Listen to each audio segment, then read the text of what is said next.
I think you all know that I've always felt the 9 most terrifying words in the English language are, "I'm from the government and I'm here to help." So today, we are announcing 2 strong new mandatory vaccine measures. Let me start with the first. Federal public servants in the core public administration must be fully vaccinated by October 29th. This will apply to those who work in the federal government's various departments, the RCMP, Correctional Services of Canada, the Canada Border Services Agency, and many other offices and agencies. We are taking this step to protect those who work in the federal public service, their families, and their communities. This measure also protects everyone who does business with the public service, whether it is getting access to your benefits at a Service Canada office or safely traveling across our borders. Members of the public service who are not fully vaccinated or do not disclose their vaccination status by October 29th will be placed on administrative leave without pay as early as November 15th. We are also directing Crown corporations and agencies to implement policies that mirror those we are announcing today. The Chief of Defence Staff will issue a directive mandating vaccination for the Canadian Armed Forces. And we are working with employers in federally regulated workplaces. I think you all know that I've always felt the 9 most terrifying words in the English language are, "I'm from the government and I'm here to help." Chrystia has outlined what the mandatory vaccination that's in place immediately for federal employees will look like. The bottom line, proof of vaccination will be required by no later than the end of this month for all federal employees. And by mid-November, enforcement measures in place will make sure that everyone is vaccinated. This is about keeping people safe on the job and in their communities. And the same goes for the second commitment we made, mandatory vaccination on travel. By the end of October, everyone 12 or older on a plane or train within Canada should be fully vaccinated. There will be a short period where people who are in the process of getting vaccinated can show a negative COVID-19 test, but by the end of November, if you're 12 or older and want to fly or take the train, you'll have to be fully vaccinated, as will staff. Testing will no longer be an option before boarding. If you've done the right thing and gotten vaccinated, you deserve the freedom to be safe from COVID-19, to have your kids safe from COVID, to get back to the things you love. And if you haven't gotten your shots yet but want to travel this winter, let's be clear. There will only be a few extremely narrow exceptions, like a valid medical condition.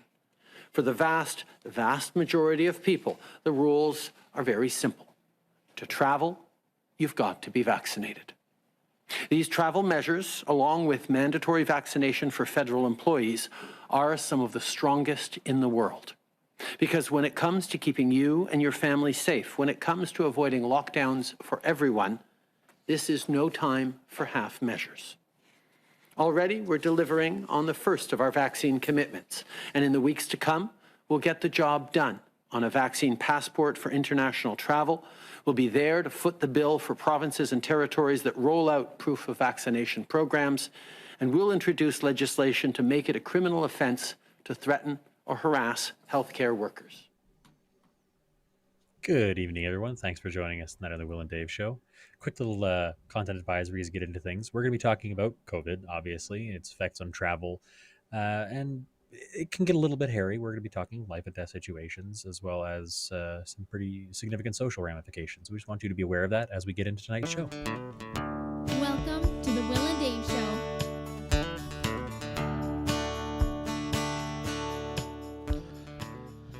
Welcome to Saturday night, William.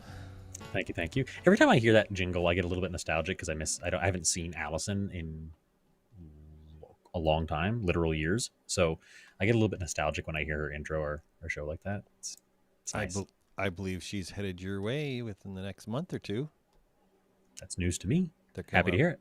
They're, well, not really to see you because you're not that important. Oh, they're here for I get it. They're She's here for they're here for grandbaby number 2. But here for Kendra you know what? and I'll for take it. grandbaby I'll number take 2. Yes. How was your week? It's pretty good. It was busy, very, very busy, but good. Is your It's uncle and my brother on the job again? He is on the job. We had another gentleman who had a family member who was having some health problems, and so he was away. And a couple other things that kept guys away from work, so we were kind of running shorthanded all this week, but we still managed to keep up production quite nicely. So Gotcha. we busted our nuts and did the work. It's just, now I'm tired, but I'm grateful for a long weekend because we have Thanksgiving on the right day in this half of the hemisphere. So In that half of the hemisphere. Half of the continent. The only reason you have it is because by the time that the real people celebrate it, it's like under 6 feet of snow up where you are. So that's the only reason you do it in October. Nah, we just like to separate it from Christmas a little bit more to spread out our stats. No, we just want to eat from November to Christmas. That's why we do it in November. We don't want to. I never stop. We don't want to stop eating for a month and a half. That's right. So before we get any further, we want to say thank you to some of our sponsors.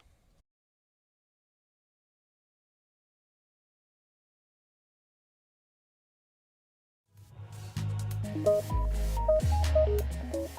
the team at Northern Trust at 250-787.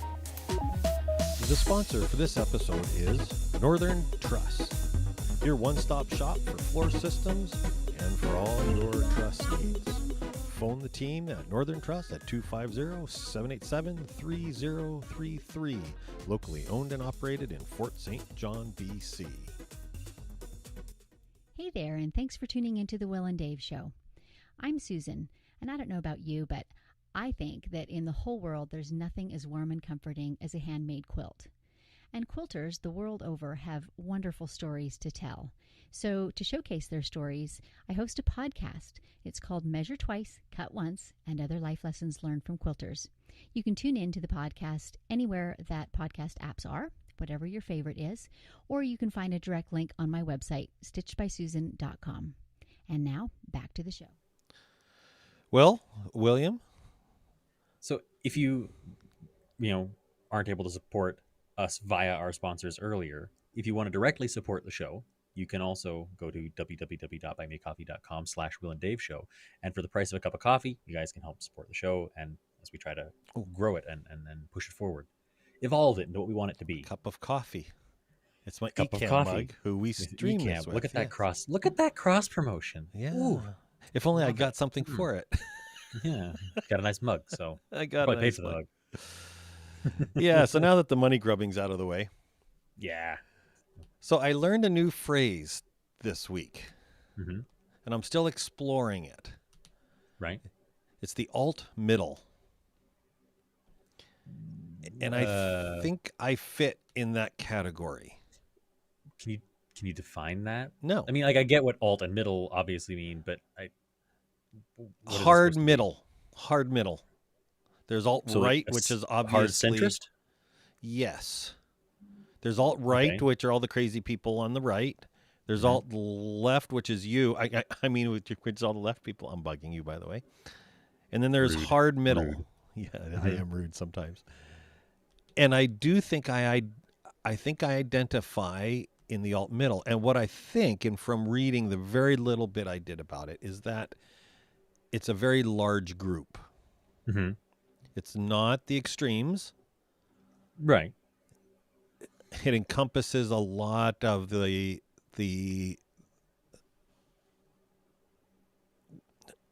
middle and the conservative, and the middle and the liberals, and all the libertarians.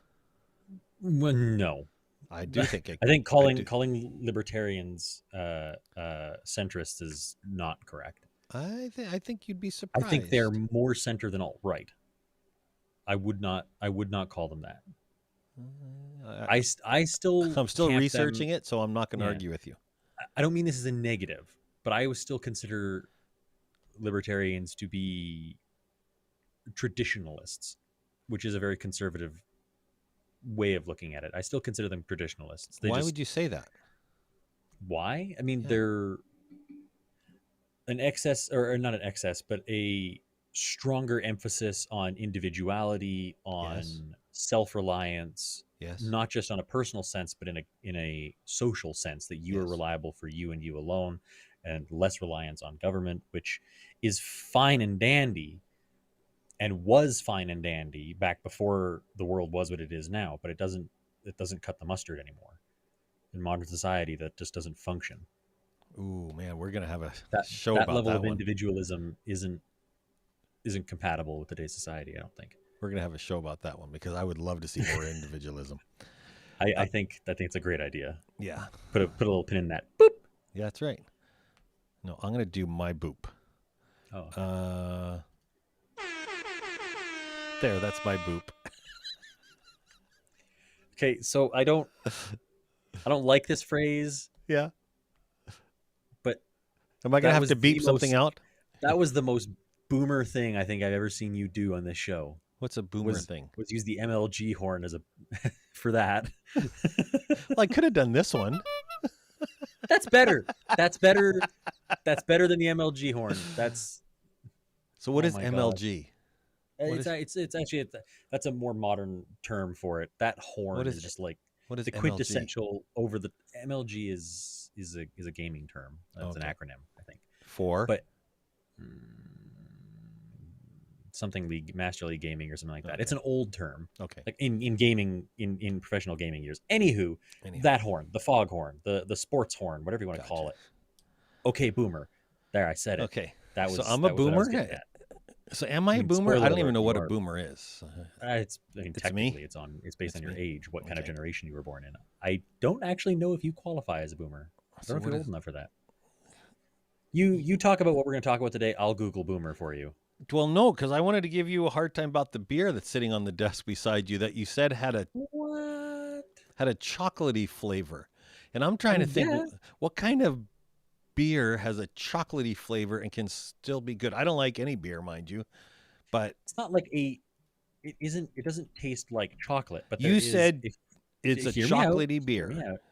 It isn't. It's not like I drink it and it's like, wow, that tastes like a chocolate bar or like chocolate. But there is a taste that is reminiscent of chocolate. So you think of chocolate. It is a chocolate-y flavor, but it isn't actually chocolate. If that makes sense. That being said, I imagine they do brew it with cocoa to get that flavor. I can see I'm I going to would need to put a assume. compressor on your channel for when you yell in the microphone again. I can, Oh, boy. I can squeeze it down a little bit. Okay, so the boomer generation, Yes. so baby boomers were born between 1946 to 1964. Oh, I'm not a boomer. That's before No, me. you're Generation X, 1965 to 80. Ooh, I'm an X. You're a Gen Xer, baby. Ooh, okay, what are you? I'm a millennial. Oh, okay. You suck. Yay. I mean, it's not bad. Being a millennial So is you not must bad. be near the end of millennial, though, aren't you? Yeah, millennial ends at 1996. So I'm on the tail Well, end of millennial. yeah. It's like 81 to 96 or something like that. So for those of you who were watching in the countdown, we played a clip of the new travel mandate from your fine prime minister in your country. Monsieur Trudeau? And it's made the news. I had a friend who called me up and said, "Have you seen that? You should talk about it on your show." And we will, of course. Here we are. But he moved on to going on to where next they'll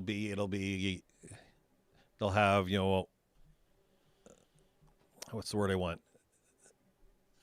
Shoot, in between each provinces will be roadblocks and check stops. They've been talking about that since before I traveled back to the West Coast. And people, when I did travel back to the West Coast, everyone asked me, "Wow, did you get stopped at the borders between provinces?" No. And I don't.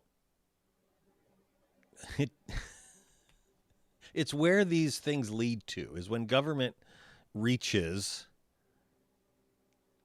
it scares people, and when they have fear, it goes in crazy places. Yes. And this is the result of it, I think, is the fear that, well, and there have been roadblocks. There have been roadblocks in BC for in between the health zones. Yeah, there have been. Yeah. There have been roadblocks. And so it's not out of, It's not. it isn't out of the unrealistic or question. Yeah, it's not completely out of the question. I just think people are jumping to conclusions. Right, as he has not said that yet. Yeah.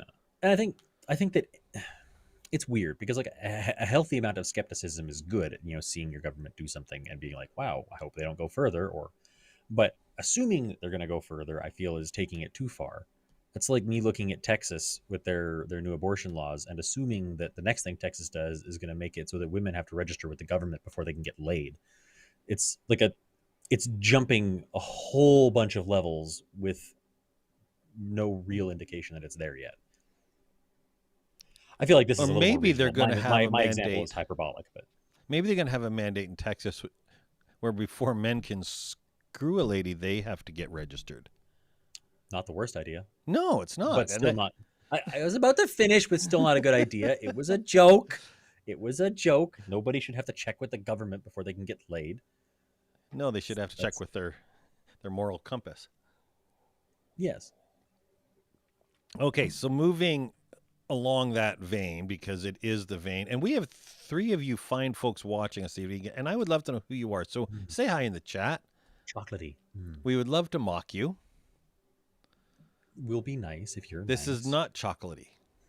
It's your loss. No. The so mandates and the travel mandates, and we've had a number of conversations about mandates and Yeah. about how the odds are they're not going to serve the purpose in the long run. History, I don't think Yes. it will look. The light of history, I think is going to is going to look really poorly on this. I don't know. How's that? It depends on how things turn out. The longer I sit on whether or not the mandates are a good call or not, the more convoluted I feel about it, because on one hand, I do still think that the infringement on people's freedoms is an overreach, or should be unnecessary. The emphasis being on should, because too much faulty information is flying around and too many people are being misled away from what I think is the right decision, which is getting vaccinated. And at what point do the general safety of the populace, at what point does that overrule the populace's ability to decide for themselves? And that's tricky. That's tricky because every person that's not getting vaccinated isn't just putting themselves at risk, they're potentially putting other people at risk. So at what point do I rely on... I'm going to stop you there. Yeah? I'm going to stop you there.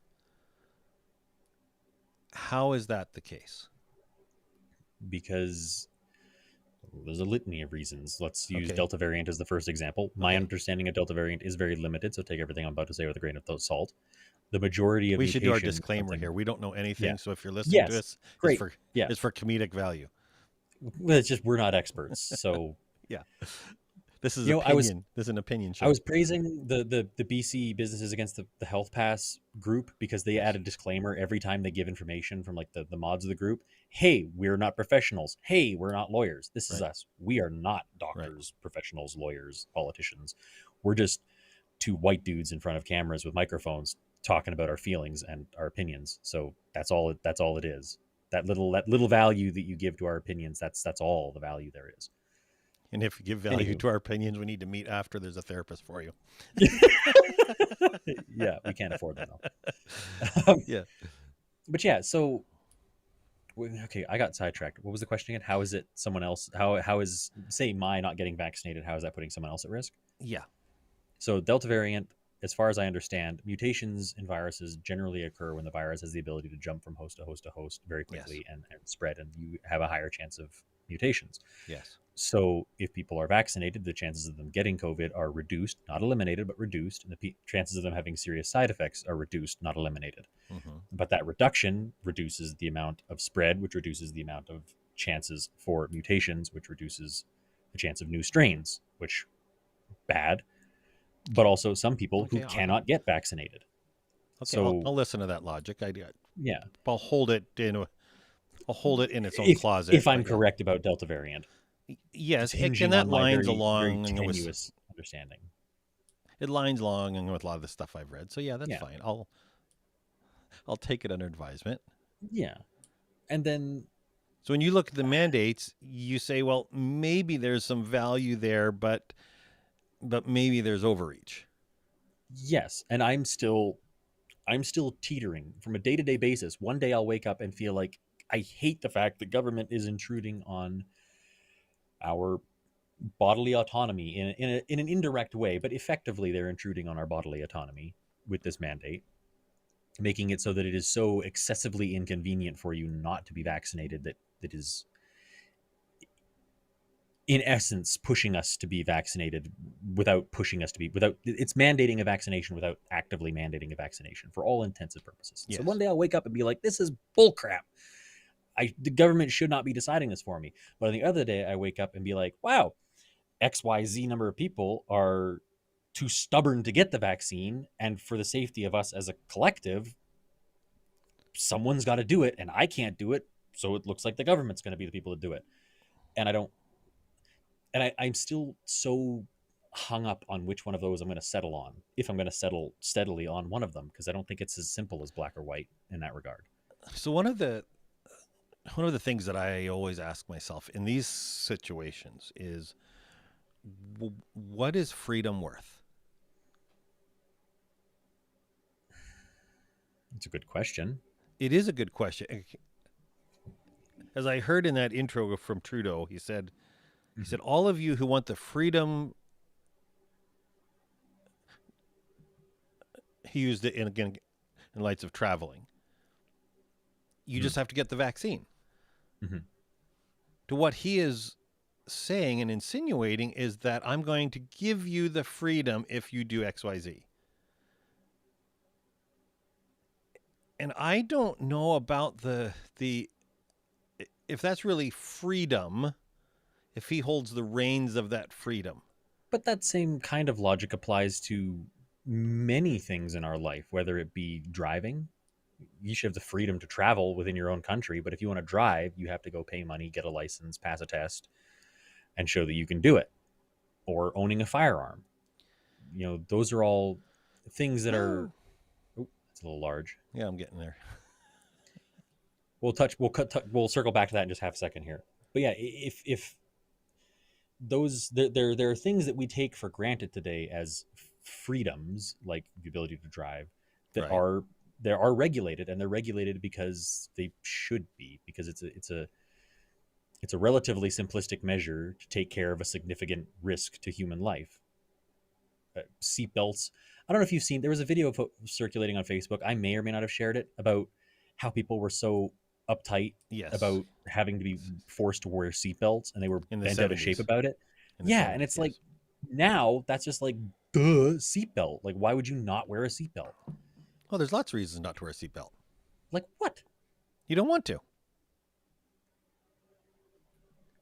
Yeah? Now, actually, that's a good point because seatbelt is, generally speaking, only affecting you. Yeah. But if all the So- seatbelts in the car are all connected to yours, and so if yours isn't buckled, everyone else's isn't buckled, that logic breaks down. No. Yes, it does, because then you're taking everyone else's life in your hands. You don't get that call. You don't get that call. Or I mean, in a perfect world where everyone is, except for that guy, is on top of it, everyone else would be like, okay, cool, you're not allowed to drive, get out, and then they'd all buckle up and leave him there. But that's not realistic because we're all stuck in the car. We can't leave it. And so either somebody outside the car has got to be like, nah, you need to wear the seatbelt, or people inside the car need to tie that guy up and put him in the back. So we're going to continue that angle after we answer these comments from Kyle, because I think they're valid. Mm-hmm. So if you don't want me in those, I won't go there. So I get that, and I feel that way. I don't know that is a viable option if they remove the right to travel, if they remove the right to go into a liquor store or a grocery store or I don't think they'll go McDonald's. that far because that would fall under human rights violations. Well, they already are, Will. Liquor stores you can go in without a vaccination. You're not They're allowed in considered restaurants, essential. though. Well, Restaurants aren't essential. Well, Will. I mean, liquor stores being essential is a weird topic to begin Yes. with, but Yeah, let's not even go there. You Yeah. can't go in a movie theater without one. also not essential.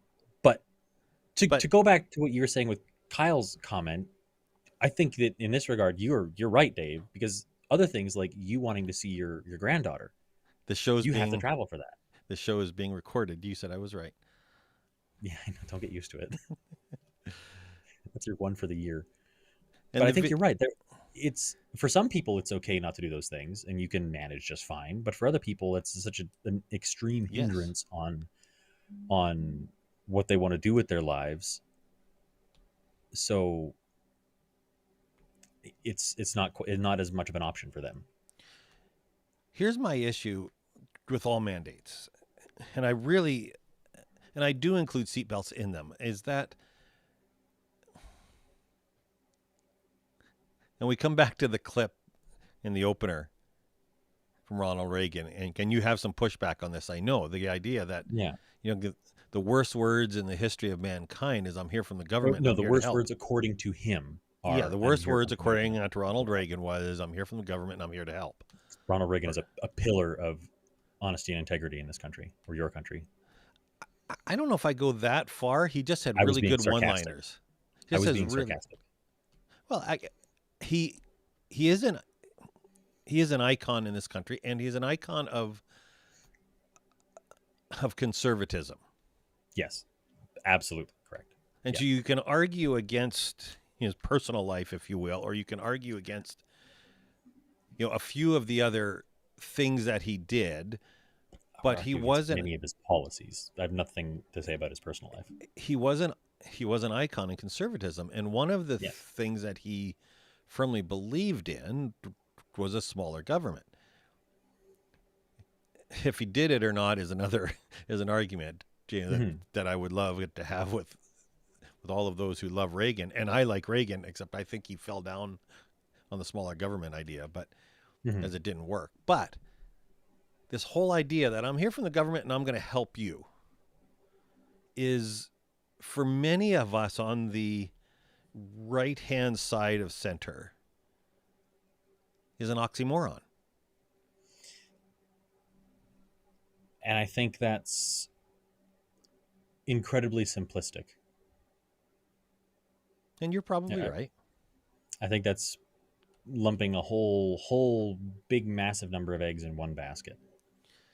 To It's say just- that everything the government does is good is wrong, but to say that everything the government does is bad is equally as wrong. Some things the government does are necessary. It seems as though our government has this idea that we know best.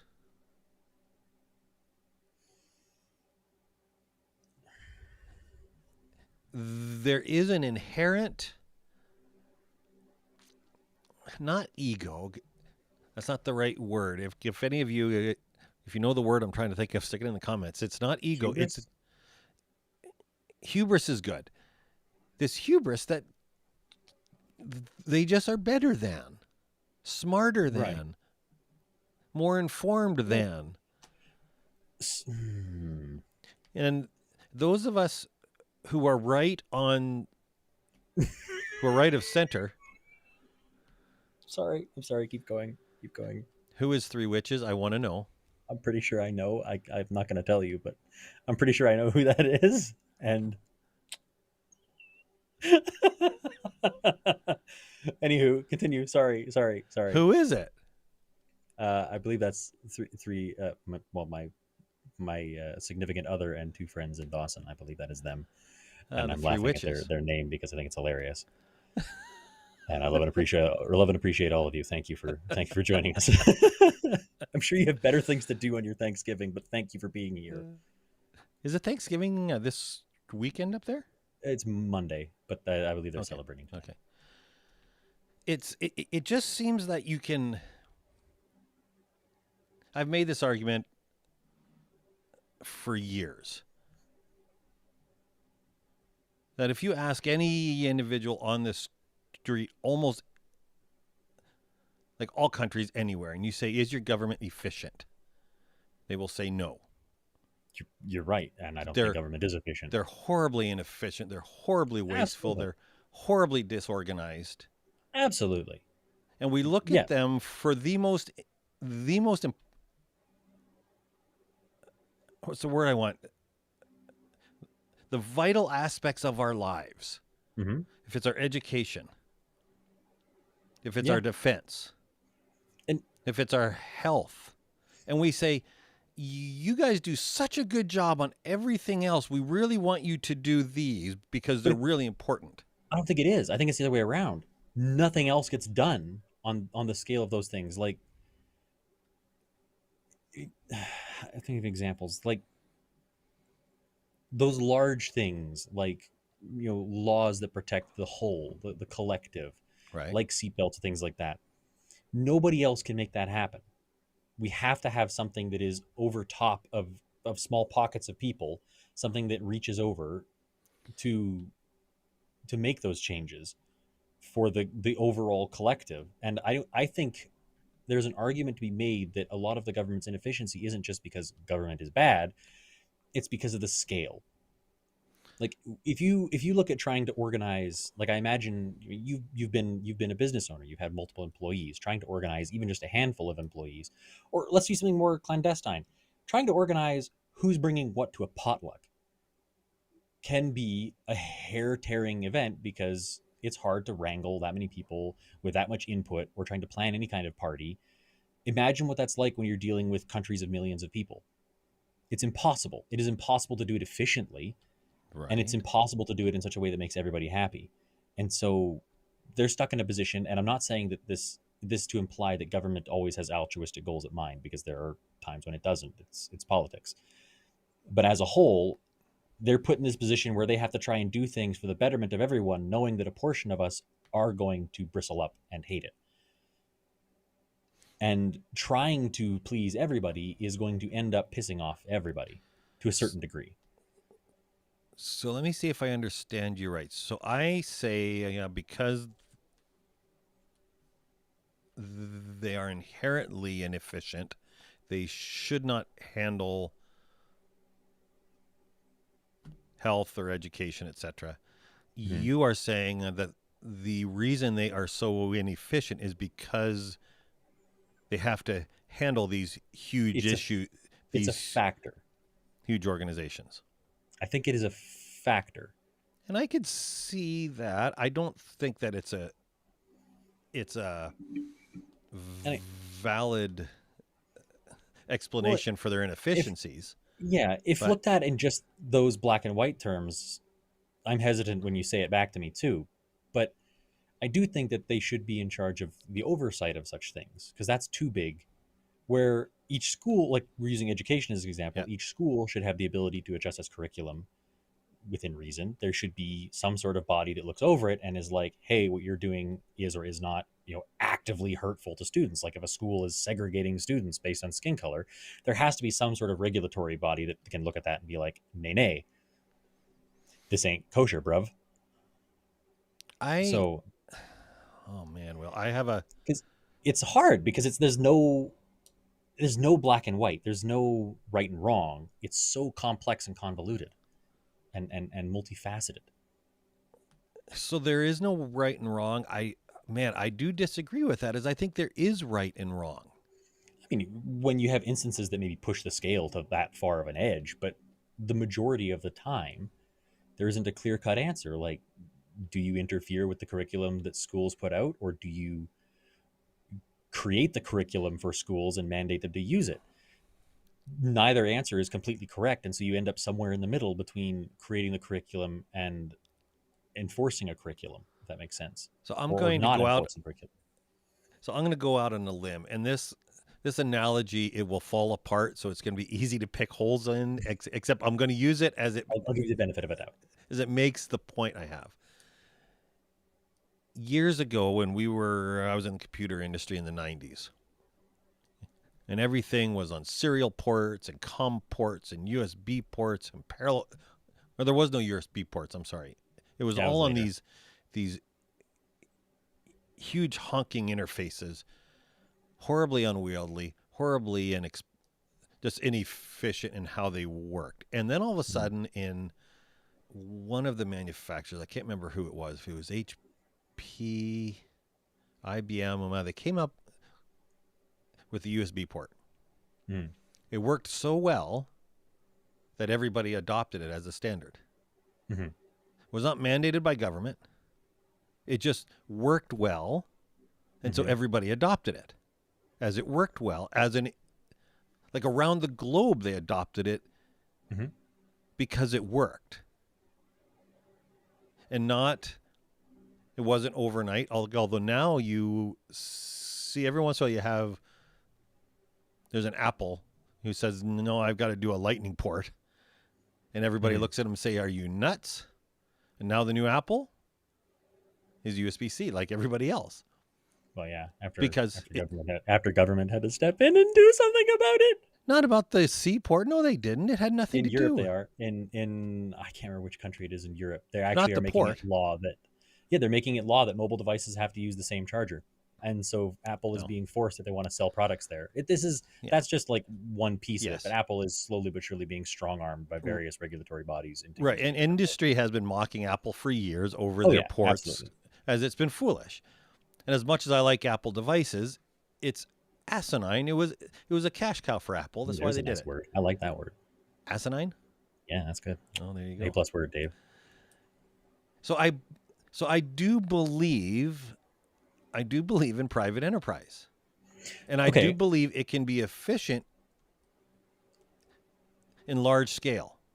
So I'm assuming that you're using that kind of to metaphorically say that if we're having problem with curriculum or healthcare, all we need is someone to develop a better version that is so good that everyone will just adopt it because it's the best way to do it. No, that's okay. not what I'm saying. What I'm saying is that we should not rely on government to do it, as government is just inherently inefficient. That's fair in terms of whether we're talking like economics or medicine or healthcare, but in terms of the vaccination, I don't think that still applies, Why not? because saving people's lives isn't. If saving people's lives were purely driven by profit, that'd be bad. I mean, obviously, people developing the vaccines are making a buttload of money. That's Yeah. that's just a fact of life. Yeah. That doesn't change that we need it. It doesn't change that the vaccine needs to happen. And people who aren't taking the vaccine, like, again, this comes back to, like, if it was just those people being put at risk, if we could say with any level of real certainty that it was just those people that are only taking their own lives and their own freedom in their hands with that decision to not get vaccinated. Okay. Thank you, Kyle. So yeah, that would be a different thing. So Kyle brings up this. Tell me about cigarettes. That is a great point. Cigarettes are awful. And people who smoke cigarettes and people who don't want to smoke cigarettes are also kind of awful. I hope we can agree on this. People who just smoke cigarettes in public spaces, forcing everyone else to inhale that cancerous crap, can go stick that cigarette where the sun don't shine. I don't have any beef with smoking. That's a personal should thing. the But when you do it in government public interfere? places, But should the I government mean, interfere?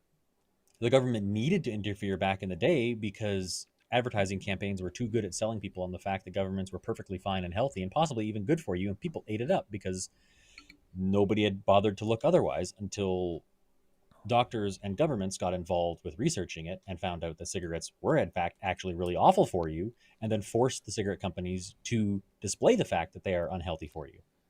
So in that sense, I think it worked out great, So I or do think better than it would have if we didn't do anything. So I do think, in the light of history, and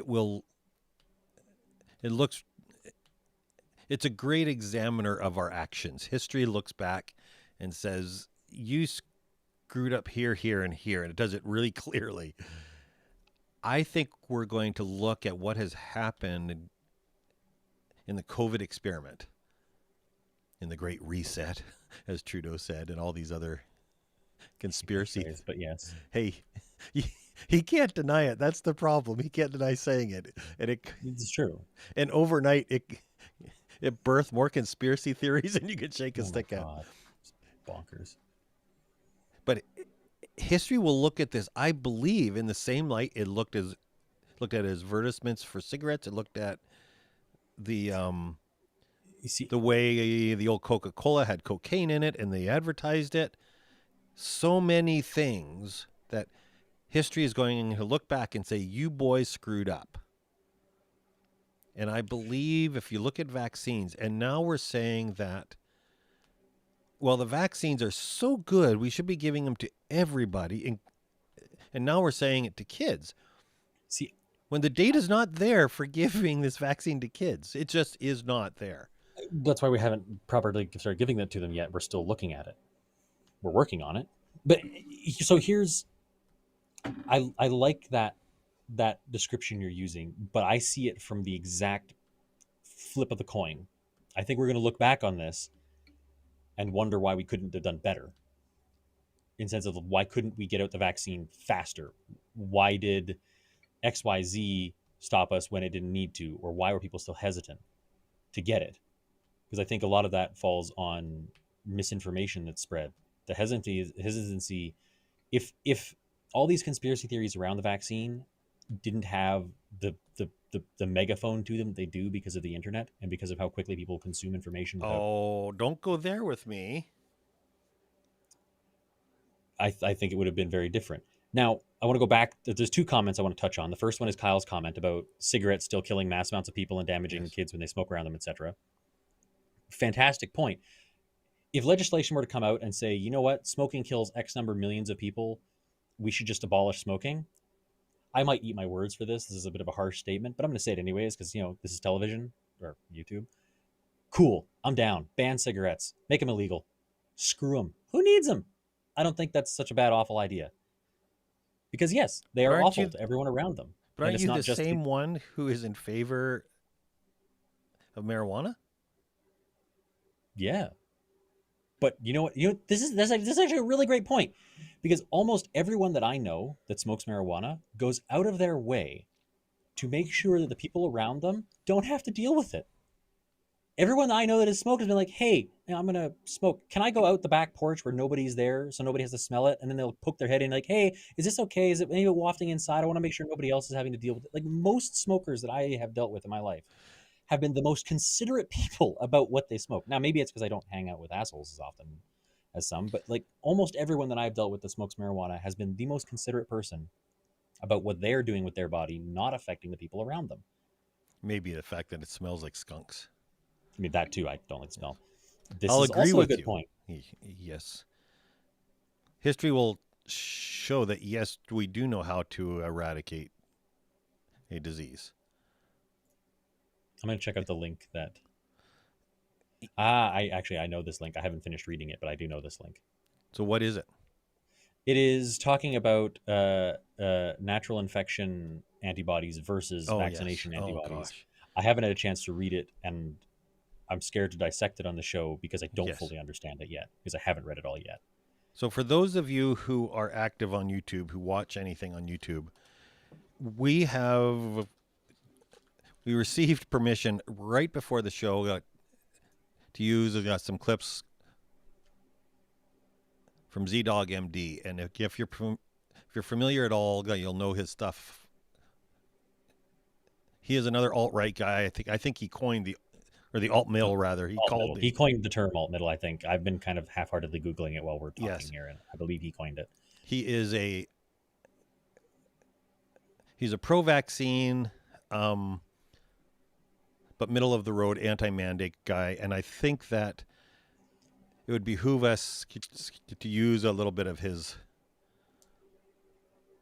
information. I don't know a ton about him. I've only briefly checked it. So we're bringing him up because we're going to talk about alt-middle tomorrow, or not tomorrow, but next week. I think that's going to be, I think we can lock in. That's going to be our topic next week because I like that.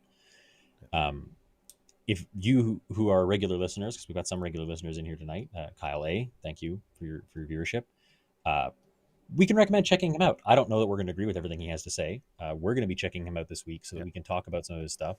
We've been in contact with him. We're going to use some clips from his show, and we're going to try and, I mean, he's obviously a much bigger channel than us, but we're going to shout him out anyways because he has some really cool content. For the record, he made a mistake in one of his clips of using the God word, and William about had a heart attack on the I didn't have a heart attack, but I was like, oh, this is pretty good. And then he's like, and God is just as valuable as science. Or no, you didn't say that. That is Thank you for clarifying. That is inaccurate.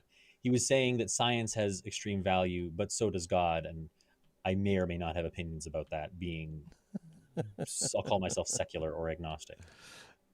Yeah. So anyways, we will get into that hopefully again next week. Is he has a good perspective from the pro-vaccine, but there are other things at play here, and so it will be. This week we're going to be digging into his content, and they're going to take a look at specifically the alt-middle, but we'll probably be touching on a bunch of his content as well.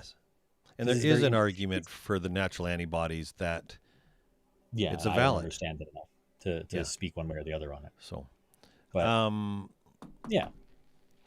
let's see. I'm going to look at my list because I made a list. You made a list? Yes. Are you checking it twice? No, that's after I eat for a month. Oh, okay. The last item I had on my list was the chocolatey beer. So, yeah. We finished the list a long time ago. Last sip, baby. Yeah. I'm glad you're enjoying your chocolatey beer. So good. So that is our thoughts on the mandate. We really want to make clear to you, fine viewing audience, that we're not knowledgeable. And we said this in the middle. We're going to say it again. This is an opinion show. Mm-hmm. And the point of the show is not to show how opinionated we are or how right our opinions are. It's the fact that they may or may not be different, and that's okay, that it's okay to have a different opinion than somebody else and still get along. I was talking to a friend, and they phrased it well, actually, how our dynamic works, and I really liked it.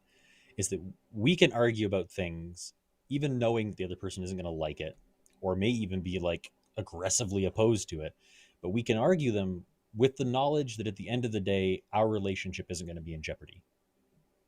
We can talk about hairy subjects, about harsh subjects, right? Knowing that at the end of the day, we're still going to, metaphorically from thousands of miles apart, give each other a hug and still love each other, regardless of the fact that we're going to have differing opinions. We can work in tandem with that difference of opinion as opposed to it being a wedge between us. It is okay to not agree. But now and then, yeah. And you don't have to agree to disagree. Yeah, I really don't like that saying. It sounds really similar to what we're doing, but I don't think it is. We agree on that. Yeah. Doggone.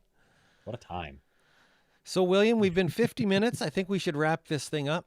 It's a great idea. It's been fun. You have anything to say to our fine view? Hey, it was up to like 6 viewers. Actually. Yeah, two things I want to say. One, thank you everyone who's listening tonight and engaging with YouTube. We love it. We love when you guys engage with us. That A, gives us content, and B, it fosters engagement with our audience, and we love that. So keep that up. That's fantastic. Love it. Love all of you. We appreciate you taking part. For those of you who are going to listen to this in the future on a podcast, sucks to be you guys. You missed out. Tune in on Saturday at 7 p.m. And the second thing you want to say to our fine viewers? Stay safe. Don't die. Have a good night, folks.